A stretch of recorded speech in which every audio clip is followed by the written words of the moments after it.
This calming of the sea, as it is related to us in Mark here, chapter 4 today for our gospel reading, has a direct parallel in Matthew and in Luke. There is another reference to it in the Gospel of John, but John's gospel is a little different. But almost to precise detail, it appears in Matthew and in Luke. Chapter 8 in Matthew and chapter 8 also in Luke. And it's an event that somehow meant a lot to the very early Christian churches. The power of Jesus to calm the waters, to create harmony in a time of crisis, reassurance in a time when they are terrified. It comes out of a section here in Mark's Gospel, which is very interesting, chapter 4, 5, and 6. And here we have the powerful Jesus expressing himself, his messianic presence in miracles. Here in chapter 4, he calms the seas and stills, the storm is no more. And then if you read on in chapter 5 and into chapter 6, you'll find he does many other miracles. He drives out demons. He cures the woman who is sick for 12 years. He raises a young girl who has died. She's 12 years old. She has died. He raises her from the dead. And having done these extraordinary miracles, he now, in chapter 6, he goes back to his hometown, to Nazareth. And there he begins to preach in the synagogue. But they're so familiar with him. His humanity is so present to them, they reject him. And the text tells us he could not do any miracles in his hometown because of their lack of faith. They could not see God's presence in his humanity. And this is true of his disciples also, of course. If you watch and follow the whole sequence in growing discipleship, you'll find that they celebrated Jesus in his powerful moments, in his miracles. Calming the waters, raising the dead, healing the sick, driving out demons. They related to this messianic Jesus. They were looking for a miracle worker. They were looking for a powerful leader, and this was the one. However, when Jesus showed his humanity, when he got tired or he got angry, when he allowed suffering to happen to him, when by all worldly standards he appeared to fail, they abandoned him. Chapter 14 there in Matthew's Gospel in verse 21, there's a very powerful incident where Jesus predicts his passion. He said, the Son of Man must go up to Jerusalem, he will suffer and he will die. And Peter, the strong one, the strong, committed disciple says, God forbid this would happen to you. You can't let that happen to you. You're powerful. And Jesus says, get behind me, Satan. You are thinking like men. You are thinking the thoughts of the world.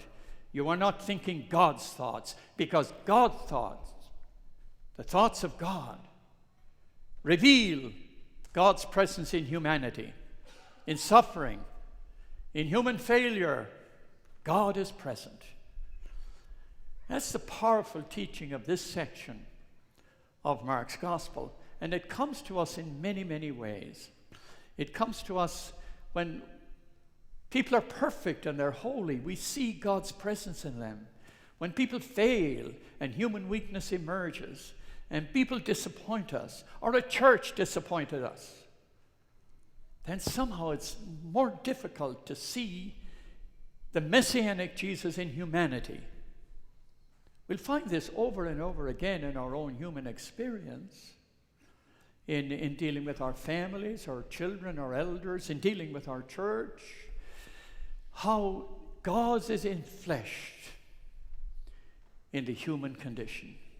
God is present to us. In light and in darkness, God is ever present. Now, how to see God's presence in moments of weakness or humanity becomes the great act of faith. Doesn't take a lot of faith to see the incarnation of God in wonder, in miracles, and in perfection. Wow, it's easy enough to have faith. But to see the presence of God in another person, to see original blessing and not original sin, to see original blessing in human weakness, that's the great act of faith. It's Father's Day, and when I was very young, my father, Pat Connolly, was my icon. He was a big man. I think he was about 6 feet tall. I thought he was very big because I was small. But he was very powerful. He was a decision maker, disciplinarian, demanding high standards. He could fix anything. Whatever went wrong, you were secure in his presence. All our family, we were all secure in his presence. He was a leader. He had his human weakness. He got angry. He'd get frustrated. He would maybe overdemand at times. But somehow I overlooked all that because of so much the impressive side of him. And then when he got older, and I got older, and I began to see his weakness and his dependency, I began to see his loneliness, and I understood his needfulness. John of the Cross has this wonderful meditation about the circle of life. You begin the circle of life over here somewhere. You go through your first quarter, and somewhere down here at the bottom, you begin to return to your origin, the Alpha and the Omega, the beginning and the end, up here. So you go like this, and the first quarter, and in the last quarter, you begin to return to your origins. And in the last quarter, you begin to relive some of your first quarter. You're returning now. So I'm in my last quarter. So you begin an awful lot of sentences in your last quarter by saying, I remember. I remember when I went to school, we didn't have shoes, and it was the Depression. And let me tell you about all the things that happened to me. I'm in my last quarter. I'm actually reliving my first quarter. When my dad was in his last quarter, and I went out to dinner with him, he'd say, you order for me. Oh, just like the first quarter. And he'd say, well, I'll cut your meat for you, just like the first quarter. What's the fear of people in the last quarter? I'll be abandoned.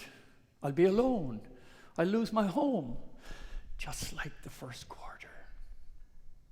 So while you can see beauty in the first quarter, the great act of faith is also to see beauty and wonder, even when people might be high maintenance. Beauty and wonder and God's revelation and God's presence in the last quarter. Today is a day of reconciliation. We need to be reconciled in remembering. We need to remember again the blessings of our fathers. Be reconciled with the goodness of your Father. Whatever you remember that's beautiful and good, bring it back into your memory today. Speak about it. If your father's alive, tell him. Be reconciled with the good and wonderful memories of your father. Be reconciled if you were hurt or you were disappointed. Allow the healing of reconciliation to come into your life. Pray for the great act of faith to see God's presence even in the humanity, the weakness and the failure of the Father. Be reconciled enough to celebrate your Father, living or dead, to celebrate him. It's beautiful. Not only is it good for our fathers, it's good for us. It's a good prayer for the soul. It's good for the soul. So as we pray and remember fathers today, My great prayer is that we will be reconciled in gratitude, and reconciled in peace, and reconciled in remembering. And here's the prayer of remembering.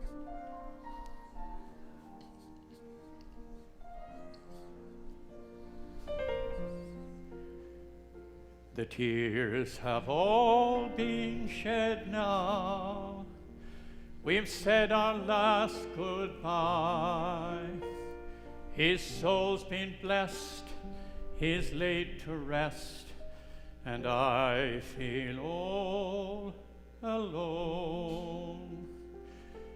He was more than just my father, my teacher, my best friend, and he'll still be heard in the tunes we've shared when I play them on my own. And I never will forget him, for he made me what I am. Though he may be gone, memories linger on. I miss him, the old man.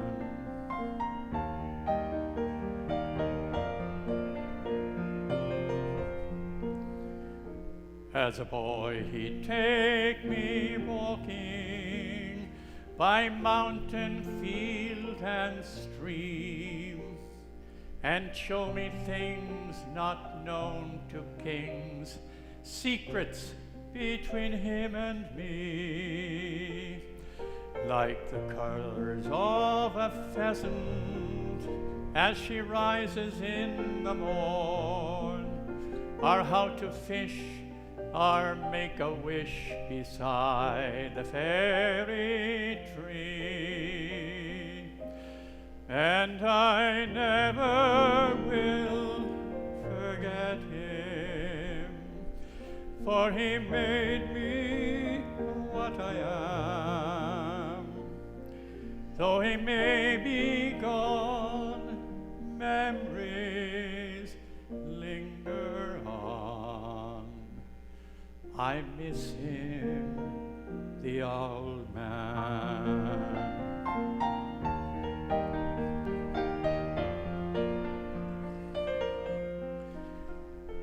I thought he'd live forever.